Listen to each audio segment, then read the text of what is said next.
നമസ്കാരം. പേര് ജിനോയ്. ഞാൻ 2000-ലാണ് ഡിപ്ലോമ ഹെൽത്ത് ഇൻസ്പെക്ടർ കോഴ്സ് കഴിഞ്ഞ് നാട്ടിൽ ഇരിക്കുമ്പോൾ ആ ഒരു സമയത്ത് ഒരു ഗ്യാപ്പ് ഉണ്ടായിരുന്നു. ആ ഒരു ഗ്യാപ്പ് ഫില്ല് ചെയ്യാനായിട്ട് കോഴിക്കോട് റിലേറ്റീവ്സിൻ്റെ വീട്ടിൽ വന്നതാണ്. അപ്പോൾ അങ്ങനെ വന്നപ്പോൾ എന്തെങ്കിലും ഒരു പരിപാടി എന്നുള്ളതിൽ ഞാനിങ്ങനെ ക്ലാസിക് പോളയിൽ ജോയിൻ ചെയ്താണ് കമ്പനിയിൽ. സത്യത്തിൽ എനിക്ക് ട്രാവലിങ് ഇൻട്രസ്റ്റ് ഉണ്ടാകുന്നതുകൊണ്ട് രാവിലെ ഇറങ്ങി ഇങ്ങനെ കാസർഗോഡ് പോവുക, തിരിച്ചു വരിക, അത് കഴിഞ്ഞ് അടുത്ത ദിവസം മലപ്പുറം, അങ്ങനെ നോർത്ത് കേരളയായിരുന്നു മൊത്തത്തിൽ. അങ്ങനെ വർക്ക് ചെയ്തു, സ്റ്റാർട്ട് ചെയ്തു.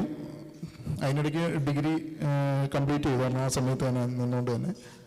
പിന്നീട് 10 വർഷത്തോളം ആ ബ്രാൻഡിൽ തന്നെ ഞാൻ 1500 അന്ന് കയറുന്നത്. അന്ന് ഡിസ്ട്രിബ്യൂട്ടറിൻ്റെ സ്റ്റാഫായിട്ട് ഞാൻ വർക്ക് ചെയ്യുന്നത് സ്റ്റാർട്ട് കയറുമ്പോൾ തന്നെ. അപ്പോൾ നമ്മളന്ന് സാലറി എല്ലാം നോക്കിയത് ഈ ട്രാവലിംഗ് ആയിരുന്നു താല്പര്യം. അതിന് വേണ്ടിയിട്ടാണ് സത്യത്തിൽ അതിൽ വർക്ക് ചെയ്തത്. പിന്നീട് അതിൻ്റെ ASM ആയിട്ടാണ് കമ്പനിയിൽ നിന്ന് റിസൈൻ ചെയ്യും. സെയിം ടൈമിൽ തന്നെ ഡിസ്ട്രിബ്യൂഷൻ 2010 തുടങ്ങുകയും ചെയ്യുന്നത്.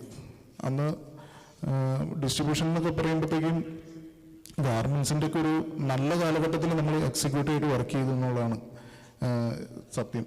അതിൻ്റെ സുവർണ്ണ കാലഘട്ടം ഒരു 2000 മുതൽ 2010 വരെയൊക്കെ ആയിരുന്നു. നമ്മൾ ഡിസ്ട്രിബ്യൂഷൻ തുടങ്ങിയ കാലഘട്ടം എന്ന് പറഞ്ഞാൽ ഭയങ്കര കോമ്പറ്റീഷനുള്ളൊരു മാർക്കറ്റിലേക്കാണ് ഡിസ്ട്രിബ്യൂഷൻ എന്നുള്ളൊരു സംഭവമായിട്ട് വരുന്നത്. ഒരുപാട് കഷ്ടതകൾ ഉണ്ടായിരുന്നു തുടക്കത്തിൽ. ഇപ്പോൾ കേരളം മുഴുവൻ അത്യാവശ്യം കുറച്ച് ബ്രാൻഡുകൾക്ക് ഡിസ്ട്രിബ്യൂട്ട് ചെയ്യുന്നുണ്ട്.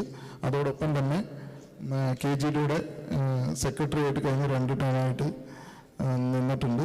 ഇന്ന് ഈ പ്രോഗ്രാം സംഘടിപ്പിച്ച പ്രത്യേകിച്ച് ഇത്താക്ക, അതുപോലെ കാലി, US പെട്രോൾ, അതിൻ്റെ എല്ലാ സാരഥികൾക്കും അഭിനന്ദനം.